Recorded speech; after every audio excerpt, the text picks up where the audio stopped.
All right. Good morning. Welcome to Studio Time with Deb, the online version. Today, we're going to talk about slowness.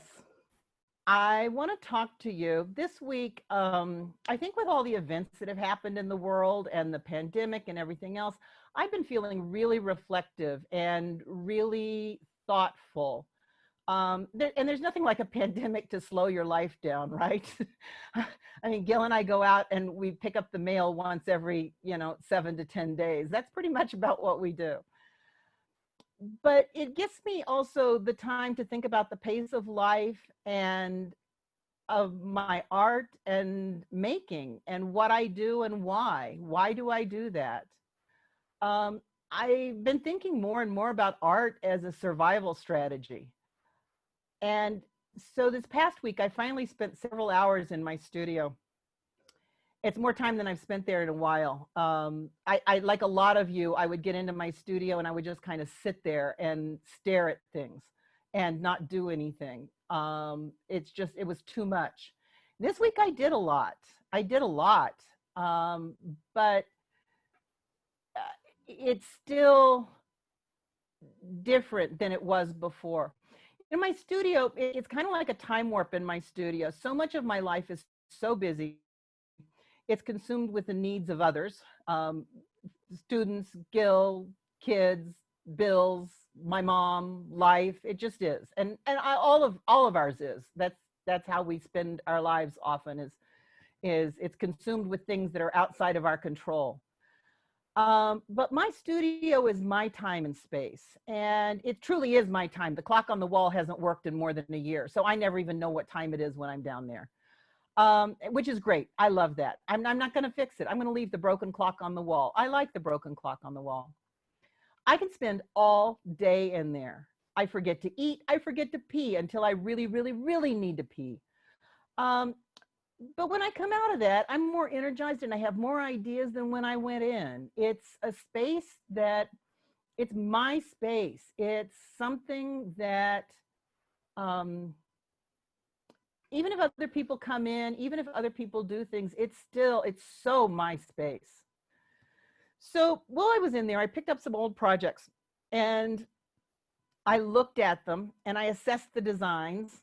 And I tried to figure out which ones were worth working on and which ones were not worth my time. And that says a lot in a pandemic, right? If the piece is not worth my time now, it's probably never worth my time. So I chose a couple of pieces and I looked at them. I thought about something I had read recently. I've been doing a lot of reading too. And I'll tell you some books and some papers and whatnot that I've been reading. But painter Bridget Riley said of her work, she said, if it doesn't feel right, it's not right. And I thought about that as I was looking at the work. And I thought about, picking up some of the pieces. Some of them are really old pieces. I'm going to show them to you. Some of them are newly old pieces. Some of them are really old pieces. But I picked them up and was deciding whether or not to finish, whether or not to go any further with them or just to abandon or what to do. So I thought about what wasn't right. Why are these pieces sitting unfinished on my bench? What should I fix? What should I leave? What have I learned from them? So, and one of the things that I know, and I know this in my heart of hearts, is that metalwork is often an exercise in tenacity. It's how long can you stick with it and let it finish? Just finish it, right? We need to give ourselves permission for slowness sometimes. Slowness doesn't mean just walk away. Slowness means a deliberation, a thinking about it. So it gives you time to think more slowly. It gives you time to process trickier situations, to come up with more innovative solutions. So some of the reading I've been doing, one was a paper by Kenneth Bates, the enamelist. And the paper was in 1983. It was a Metalsmith magazine interview, and it was titled The Psychology of Slowness. This is a quote from him. It says, I believe that all of creativity is a matter of finding a means of expulsion for the accumulation of ideas which have been forming in our souls. And if you think about that, that's what our studio time is. All of those ideas, that energy, the stones we have, the metal we have, the techniques we know, the tools we have, That's what those are about. Those are about being able to express our creative thinking and being able to put that out there in a way that's exciting and energizing to us. Um, Slowing down lets us figure out what that really looks like. So in looking at my pieces, I decided it was time to finish a few of them. Not all of them, but a few of them. And this is where slowness can really pay off. This is something I'm going to talk to you about today. So it's the little things and it's the details that matter. So what I did first is that I looked at the pieces and I tried to identify any issues that I had with it. What was the problem? Why are they on my bench?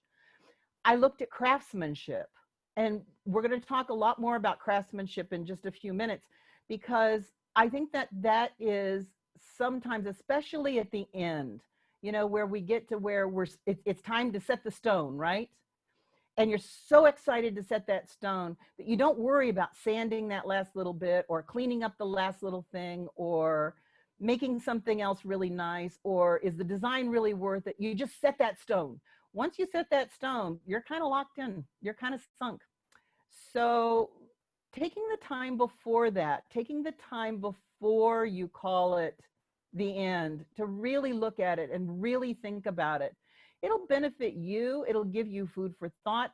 I use the cleanup process often as a time not only to assess the design, but also as a time to give myself more ideas about things. I look at the parts I like. I look at the parts I don't like. I look at the textures. I look at do I like that stone setting? Do I like that better if I cut the corners down or don't cut the corners down?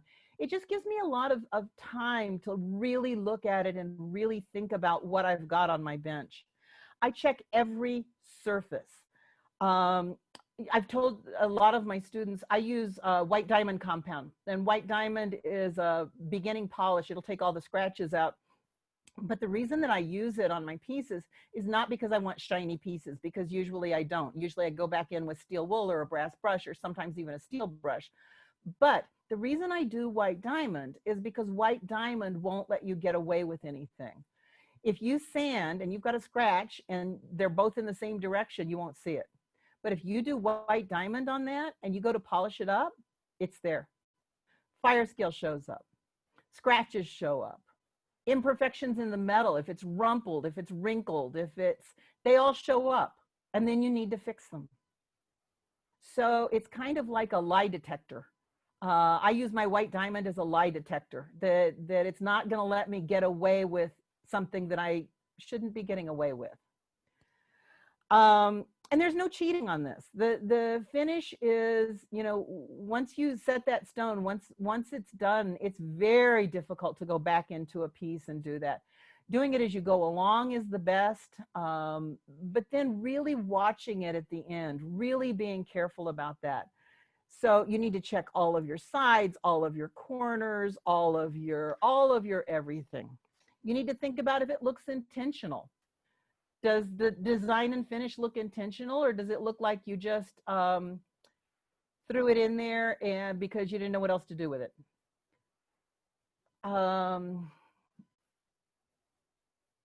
So I'm going to go to slides right now because I have some to show you.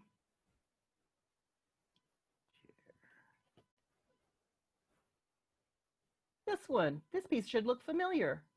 Does this piece look familiar?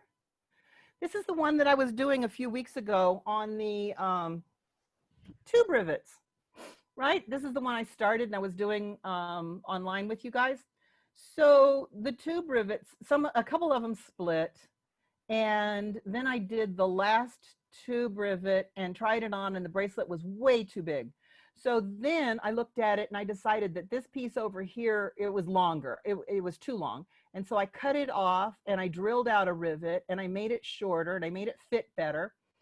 And I redid a couple of the rivets that split, and a couple of them weren't so bad and I decided to leave them. I checked all of the corners. I checked everything else. I oxidized it. And now it's a really nice piece. It's a really nice piece. It's a very lightweight bangle. It fits me very, very well. And I'm really happy with it. but it took some getting back into the studio and thinking about it and playing with it and making some corrections. Um, I want to point out some things to you on this. So on the textured wire, on this one is textured more on the surface. You don't see very much texture on the side, but look at this one. See the texture here on the side? It's an intentional choice to leave that. And I think so one of the things about finishing, actually, see this piece back here? I wish I had a better, oh, you know, I've got the bracelet. I'll show you later. This piece, the texture is real minimal on, and the sides are filed smooth. So making intentional choices about where it's smooth and where it's rough is really important, and they are intentional. They shouldn't look abandoned. It should always look like whatever you did, you meant to do it that way. You did it on purpose. Okay. Oop. So you guys remember back when we did these stones? This was setting with a heavy bezel. This bezel is 20 gauge or 18 gauge or something like that. And there were different ones. So this one on the left just sets the corners. This one over here has slit sides on it. This one over here has the corners filed down. So I had these 4 pieces and I didn't love them. They were all just plain wire. And so I took the 2 middle ones and I started playing with them. I textured the teardrop one. I textured this one with a Fretz hammer. And then I took and forged a couple areas in this one and put them back together. And they're still not done because the up here on the tubing, when they go on a chain, they don't sit properly. So I'm going to cut those tubing pieces down. Individually, they're fine, but I like them as a group, and I'm just not sure how they're going to work when I cut that down, but I'm going to try to do that and see how that works. And if it doesn't work, what I need to do is to come up with a different bail system for them, probably one that's curved that would work better on a chain. So this is what I mean about assessing the idea, or assessing the design and assessing how it works and figuring out what happens. If I need to put on a different bail because these stones are so far away, I'm going to be able to do that. I'm going to be able to pack this in Cool Jewel and no problem soldering up here, right, on any of these. So I can redo these easily. And there's something I really like about them. There's some reason I have not thrown these in the scrap bucket. There are pieces that once I get them home, I'll pop that little stone out, I'll throw it in the scrap bucket, and I won't look back. And these I haven't, and I'm not sure why I haven't, but I haven't. And there's something I really like about them. So I'm going to continue playing with them until I figure out what that is and how I can make that better. This is the one I forged. This is the one I hammer textured. This piece, the stone is not set on this one yet. This was a piece that, again, that really heavy bezel, textured bezel. This bail that I put on was plain. And one of the things I didn't like was the plain bezel. I thought the plain bezel was just, I don't know, it just looked ordinary. It just looked, I just didn't like it. So I took a ball burr and I did some texturing on it. And what I'm going to do next is to oxidize the piece and see if that makes it better for me. And if that makes it better for me, then I will go ahead and finish the stone setting and see where it goes from there. Again, there's a reason I have this. This is the back of the piece. You can see here where I've white diamonded it. The other thing I want to point out that a lot of times you guys forget is to clean up the back of the piece. So this is the back of the piece right here, right? And what I need to do is to see this little blurb here and this little blurb here. I need to get in there and I need to clean up all of those corners, inside those corners, before I set the stone. If I set that stone, I am done. I cannot get in there. I cannot clean that up. So what I need to do is to be sure that I can get in there, I can clean it up. I'm going to show you some techniques for cleaning that up, but that's what I need to do. That's what I need to watch. These are some sanding sticks that I think you guys ought to know about. They come in all sorts of different grits. This is from Amazon. I'm going to show you several different sources and whatnot. They're for woodworking. These are, you can get some fine ones that go, let's see. This is another one. But you can get ones that go like 600, 400, 320, and 220. And they're tiny, tiny, tiny, tiny. They're really little, so you can get them into really little places. They're a great addition to our sanding sticks. These are from Rockler, and Rockler Woodworking in Hardware in San Diego. And again, it's the same price as the ones from Amazon. You just have to go to Rockler to get them.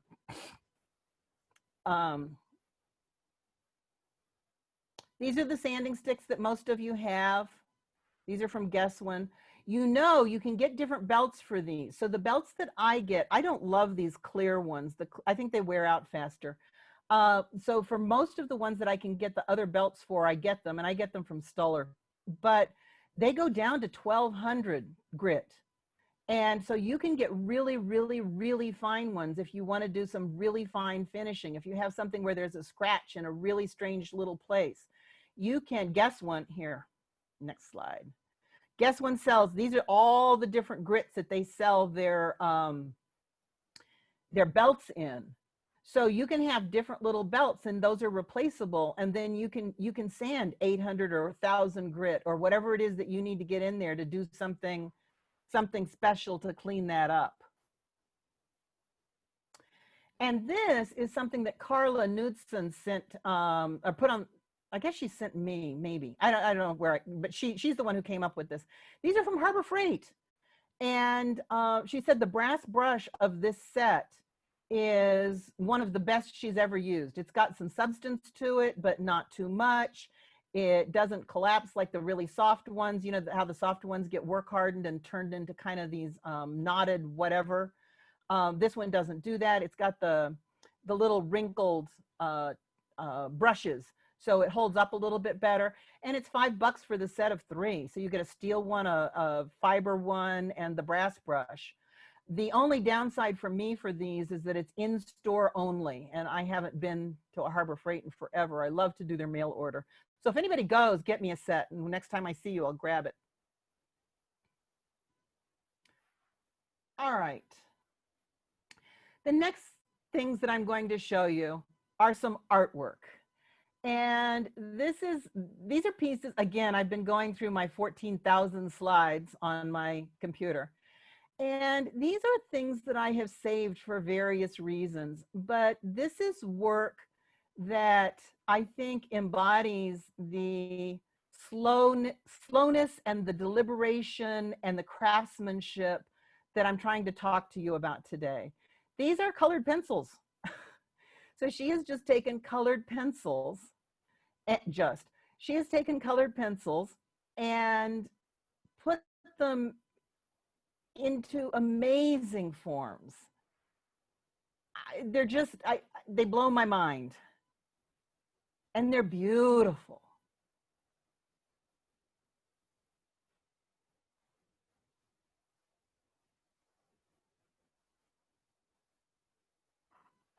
This is her statement.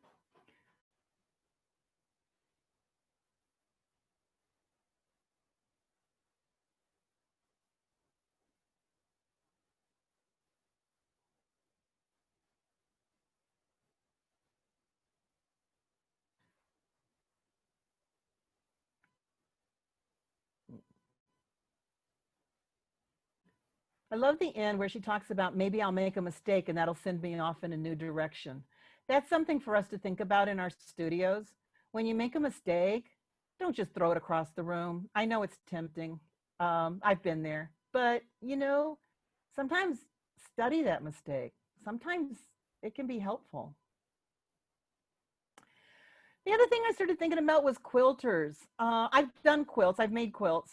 Never anything like this. But I've made quilts. And I think quilting is one of those things where you spend a lot of time with yourself thinking about how the pieces fit, how it goes together, what kind of statement you want to make. And fibers are also the same as far as, this is another quilt. But fibers and sewing, you know, there's no reason that a jacket couldn't look just like an ordinary jacket. But when every panel has the care and the stitching and the deliberateness, the thoughtfulness that goes into it. It really makes you think about it very differently.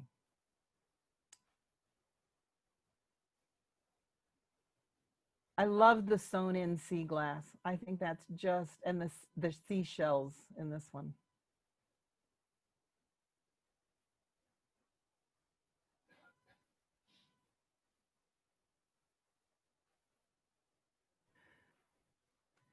So this is carving of carving of eggshells. And, you know, I think what we do takes a lot of craftsmanship, number one. It takes a lot of time. It takes a lot of skill. And then I look at this and go, oh, we aren't doing anything. That blows my mind. Oh my gosh, I just am in awe of these. I just think they are breathtaking, both for the time, the love, the design, these are pictures. So I have more pictures of stone walls on in my computer, and I don't know. I love the stones. Look how this is fitted together. This would be so much easier to just make rectangular blocks and slap them up there, right? But that's not what this mason did at all. Look at these. Look at the way these are fitted. They're stunning. They're breathtaking. Look at this one. Look, I especially love that.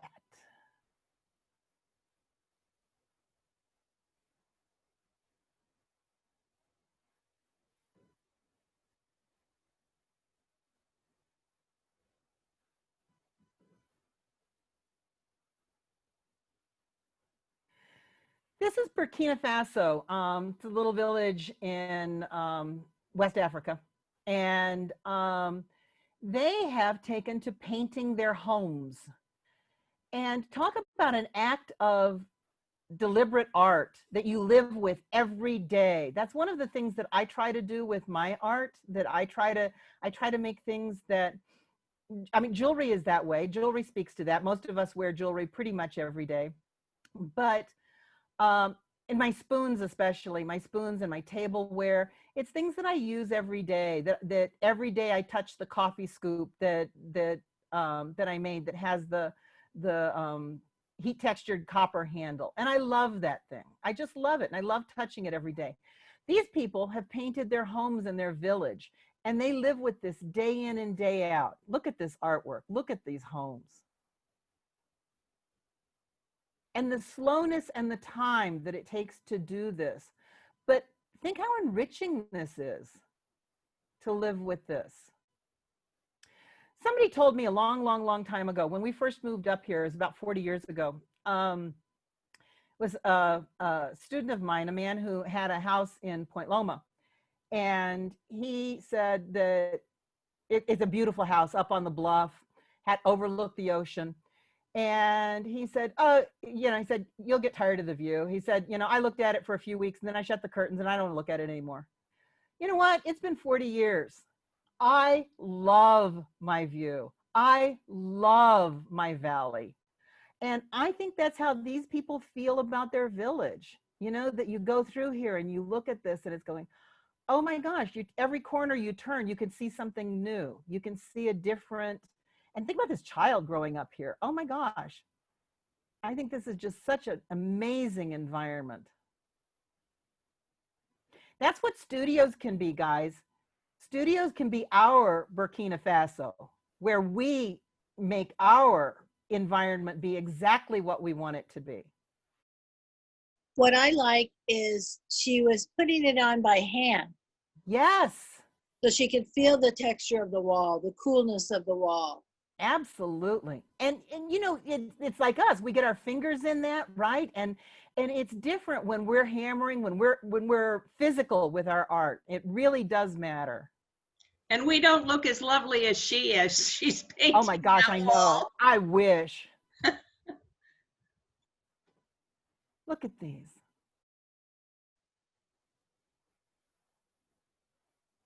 Come on, even the dog looks happy.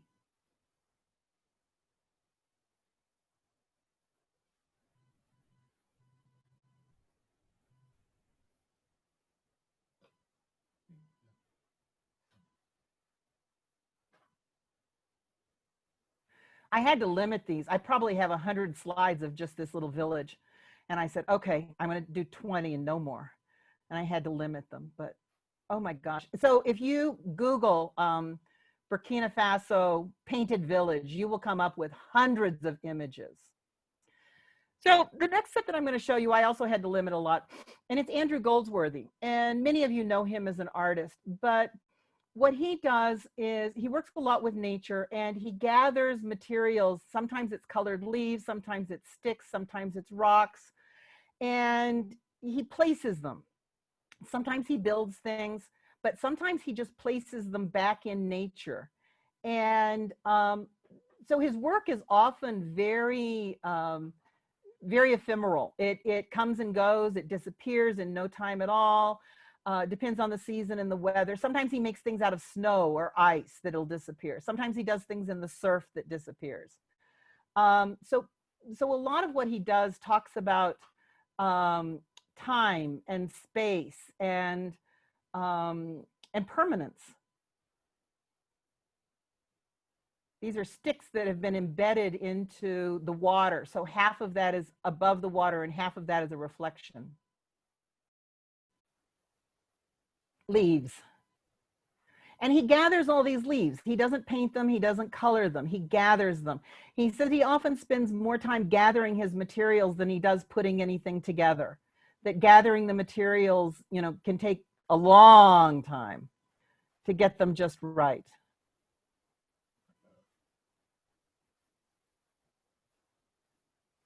He was born in England, I believe, and is Scottish. He has works all over the world. These are leaves again, placed around a tree. And many of these are, they're gone. You know, the leaves blow away, they die, they turn colors, they disappear. Many of the rock ones are not around. They're not, they just disappear. A lot of times he'll do things on water. This is on water. So you know that it didn't last long.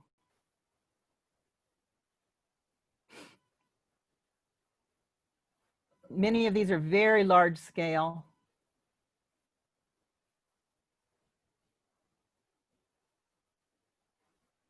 This one again is half in water and half up. So it's the sticks are like U-shaped, stuck down into the water.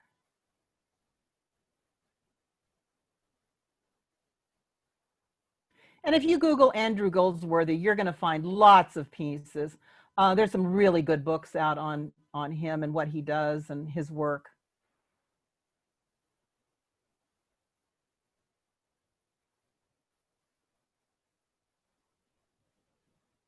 This one is one of my very favorites.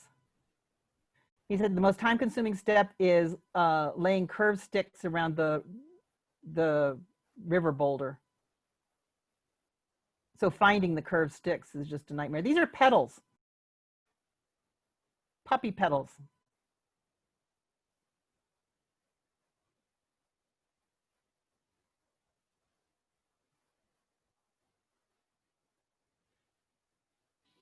His work makes me slow down too, and makes me slow down and look and think. And I think that sometimes we need to do that. And the pandemic is a perfect opportunity. It's a perfect opportunity for us to not fret, not worry. If we take a breath and say, you know what, this is an opportunity that I'll never have again, right? The world has slowed down, and my world definitely has slowed down. This is a project I wanted to show you. This is arches. It's a private piece.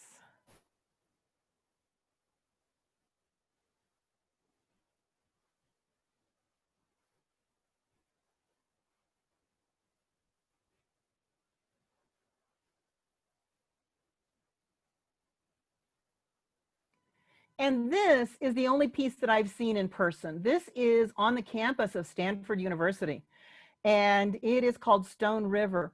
So it's a beautiful, beautiful sculpture. It's made of sandstone that was discarded from other projects. So it was, Stanford had a project, and I think a building collapsed in the earthquake, the big earthquake. And so there was all this sandstone around. And when he came out to look at it, he saw that the top of this piece is ground level all the way across. So even down here where it starts and then all the way across, the very top is ground level. And then it just winds through. It's 320 feet long. It's beautiful to see. He was being interviewed one time and had spent pretty much all day photographing as the sun went over it and the light changes on it and everything else, and had to go away for the art opening. And he whispered to the critic that he really resented having to go to the opening because he missed an hour of what the piece was about during that light, and that now he had an incomplete understanding of what that piece was all about. And I think that's really fascinating. I think we don't spend enough time with our pieces often. I think that spending time and seeing them in different lights and seeing them, that's one reason I ask you to leave your pieces on your bench sometimes, especially ones you're having trouble with. Leave them on your bench so you see them, and you see them in different lights, and you think about them. And you think about how they're put together, and you think about what it is you're trying to do.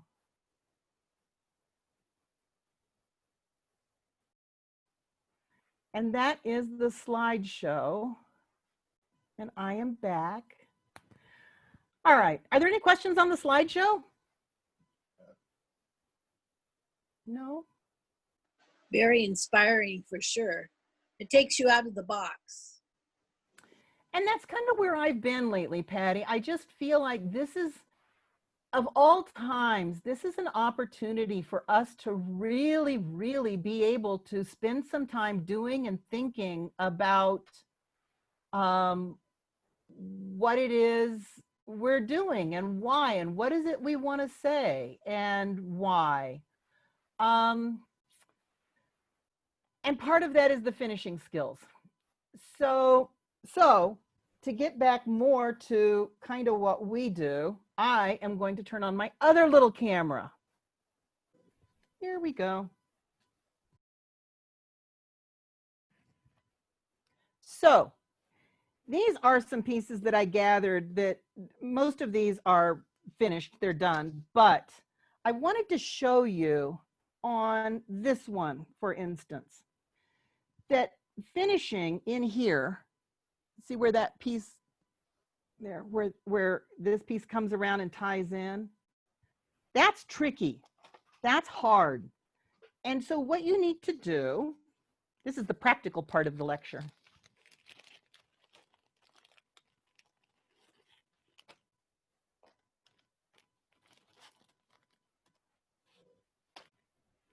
This is one of those little sanding sticks, itty bitty little sanding sticks. So what I can do is to get in here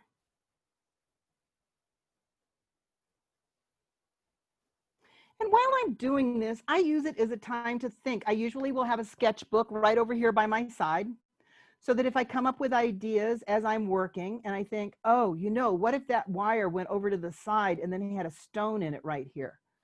Well, if it did that, it would look, and so I would do a little sketch really fast. Or I would, it gives me the chance to think about the pieces as I'm working on them.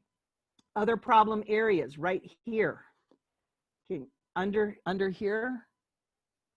Okay, so many of you have purchased in the past some of the needle files, the little itty bitty needle files or the medium-sized needle files.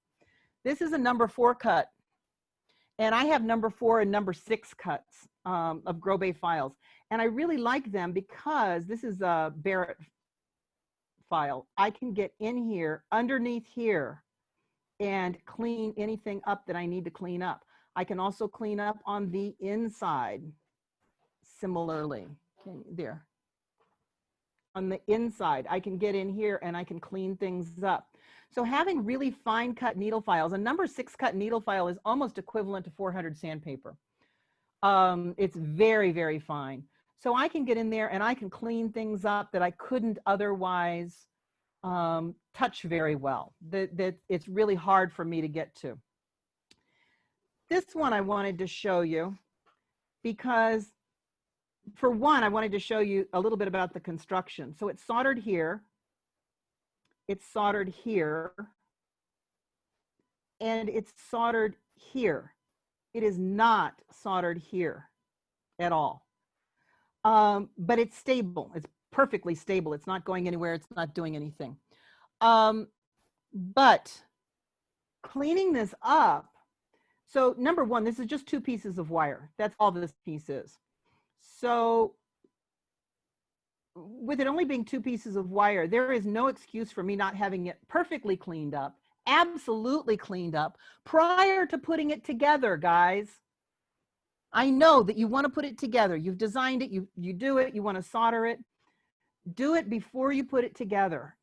Clean everything up, white diamond, absolutely perfect, and then solder it together. And if the solder makes a mess, then you've got the solder to clean up, but you don't have everything to clean up. You just have the solder to clean up. So again, in tiny areas like this, for instance, right in here, what I'm going to do in there is that I can again get a file and I can clean that up if I need to.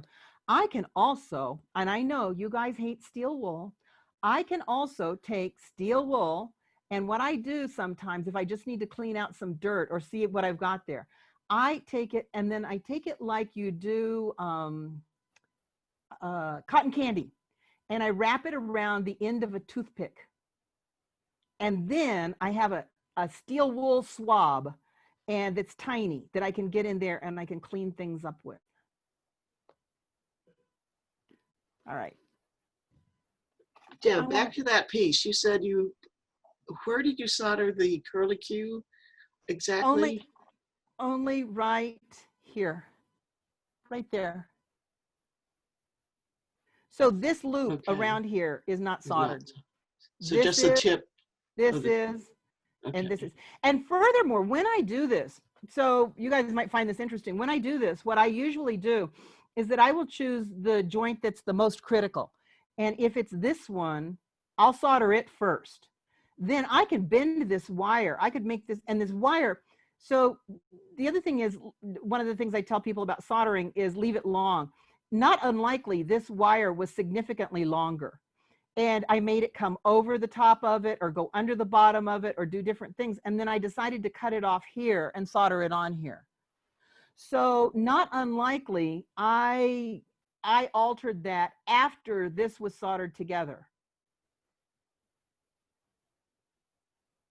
Okay. I don't remember for sure, but I probably had this in a curly Q before I soldered it together and shoved this wire up into the other one.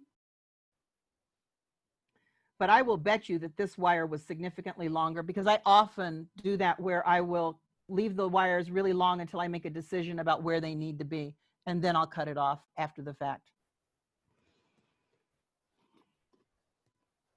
All right. Okay.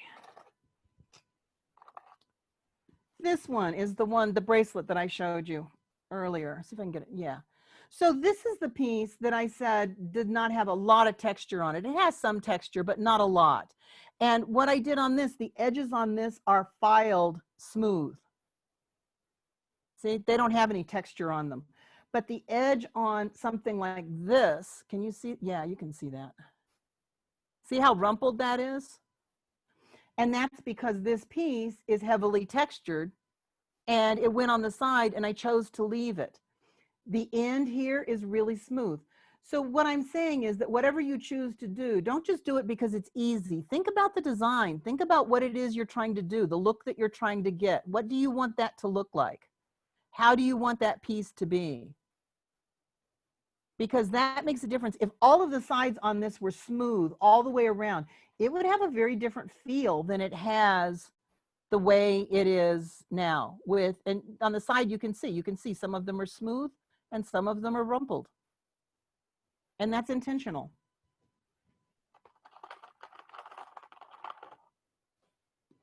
Oh, I have these pieces. I think you probably saw them enough, but just in case.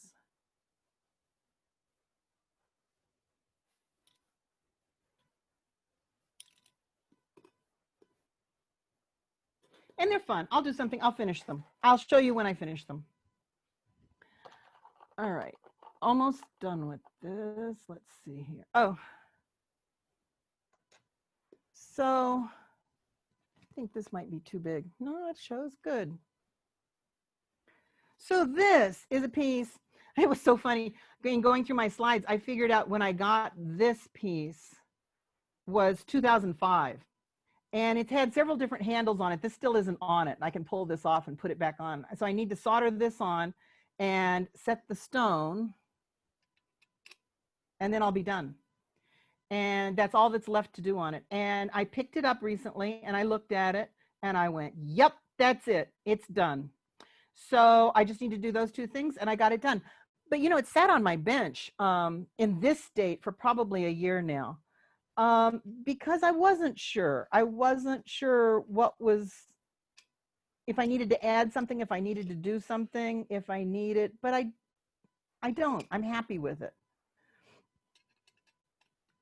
She says, as she looks at this end and says, I'm not sure. Right?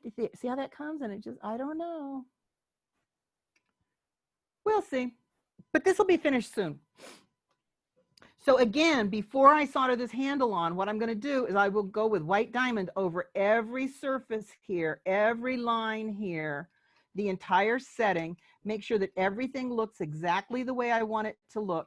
Oh, and one thing I wanted to show you is cleaning up the inside of the setting. So I do open back bezels, and I do them for a lot of reasons. I really like them. But one of the things that you need to do if you do them is to clean here in the, let me, there. So I'm going to do it backwards. Here, right here. There. So I'm taking my file and I'm cleaning this edge of the bezel, of the step, so that that edge and the corners are really, really beautiful. I want them to be really pretty so that when I put this stone in here, I'm not looking at a raggedy edge there. I'm looking at something that's very finished and very done. Okay. I also need to pay attention to things like this, where this is soldered on right here. I need to be sure that there's no extra solder on either side right there. I need to be sure on this piece that there's no solder surrounding that. And what I don't want to do, and what a lot of you want to do, is to use the flex shaft. And the reason you don't want to do that right there is because you'll dig a gouge. You want to use something that's flat and sure and true, like a file. See how I can do that? And then I'll keep this flat. And then for polishing, I'll go in with the white diamond with a wheel. But for cleaning this up, if I try to use a wheel, especially since it's arched this way anyway, I'm going to dig gouges in that and it's going to look terrible. Okay. So this is the last thing I'm going to show you. And it is, these are two rings that this one, I think I've talked to you about before about the texturing and whatnot. But I wanted to show you this tool. And this tool, we've talked about this tool once before, I think. It's called a deburring tool. You can get them on Amazon, and they come with different points and whatnot. This point swivels around. It moves like this. And you can, it's designed to deburr holes, like drilled holes and whatnot. But what you can use it for is on a flat ring or something like that, where you've got sheet metal or you've got a little bit of a sharp edge on the inside of a ring. Like this ring, for instance, this one is a ring that was put in the ring compressor so that now it's shaped, it's domed a little bit. But one of the things that does is that it makes that inside edge even sharper, right? If I want to wear that, that is very sharp. So what I can do with the deburring tool is that I come in here and I just go like this. I don't have to press very hard. You can see there's some brass shavings that came off here. And now this edge is no longer sharp. This edge is soft. But it didn't take so much off that it made this edge thin. So what it didn't do was something that if I get in there and really file or try to use the flex shaft and really round that edge, that's going to make that edge too thin, and then it's going to be sharp again on the other side. So what this did was, yeah. Could you do that again? I don't understand how this thing works. Okay, this is the deburring tool. It's got a sharp edge right there on the inside. Okay. There. And it swivels. See how it swivels? Uh-huh. Okay. So what I do is to put the sharp edge next to there on my piece right there, and I just run it around. That's it. Huh. It's not a very sophisticated tool, but it works really well. And you can use it on larger drilled holes. You can use it on rings. You can use it on pretty much anything that has a sharp edge. One other question. Yeah. I noticed that I have to press way harder in steel than in aluminum. Do you notice any difference between different metals, or like annealed versus work hardened? So the softer metals, the copper, and if it's fine silver, what I find is the blade tends to dig in and gouge it a little bit. So you have to be very light-handed with those two.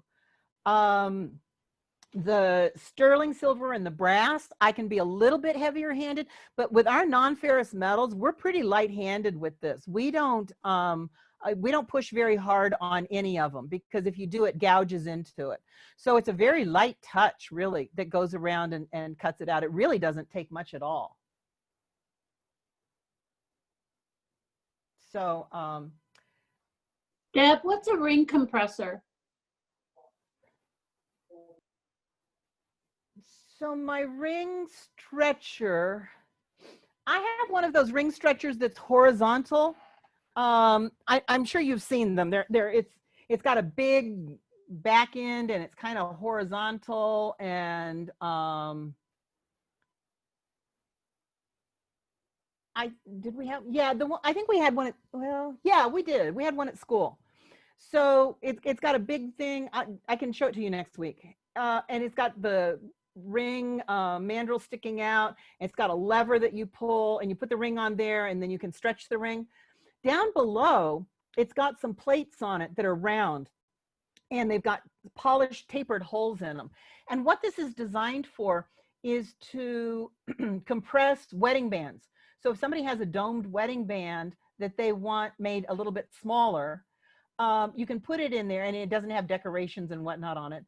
You can take the wedding band and you can put it in there, and then when you pull the lever, a little plunger comes down and presses the wedding band down into that tapered hole, and it makes it smaller. And one of the games that you can play with this is that if you take a band that's like this one, that's just a plain flat sheet metal band, and you put it in there and do it, you can turn it into a band that looks like that. See how it's compressed on either side? That's because it got pushed into that tapered hole with a plunger, and it made the sheet metal compress. So it's kind of a fun little trick we can do. It's kind of a fun little thing. Isn't there another way to do that? Yeah, I mean, you could, what else? You need a tapered hole of some sort. You could possibly do it in a dapping block. You could probably do it with a hammer. If you have a tube setter that big, that's ideal, but I don't know anybody who has a tube setter that big. So is it still smooth on the inside bore? It's still straight on the inside bore, or is it curved on the inside now? No. I don't know how I can get you to see this. Can you? So it curved the inside as well? Yeah, because it's just sheet metal, right? That's what I was thinking, but it didn't look like it in the view I was seeing. Okay, yeah. So, Yeah, so it just makes it a dome. Yeah, it turns it into a domed ring. And the deal is then when the inside gets curved like that, it does make it so that that inside edge is sharp. So I want that deburring tool because I want to take that down, right? Yeah. Yeah. Any other questions? What about the source for the deburring tool? Amazon has some good ones. If you just search for deburring tool on them, they've got ones that have, and they usually come with multiple little cutting edges. Those are replaceable if you get them dull. But I got to tell you, on the metals we work in, you're not going to get them dull. One is all you need. And Deb, they also sell them at Home Depot. Oh, Home Depot. There you go. Yeah. Yeah, there you go. Deb, it was a required tool in Carol Civet's class. Oh, was it? Interesting. Yeah. I don't use it that much, but I do. It is a tool that you ought to know about if you don't have. They're not expensive, so it's a tool that you ought to know about because it's really handy sometimes. Sometimes you'll get a sharp edge on something and you just want to deburr it. George did a chat that gives you a link. So sometimes you just want to take off a little bit, just the sharpness. And that's a way to do it without doing the flex shaft where you're going to gouge it, where you're going to make it uneven. It does take a little bit of practice to get to where you can do it really evenly and really well. But practice on some red brass. If you can do it on red brass, you can probably do it on the silver just fine, and it'll work just fine. All right, thank you for joining me today for this session of Studio Time with Deb Online.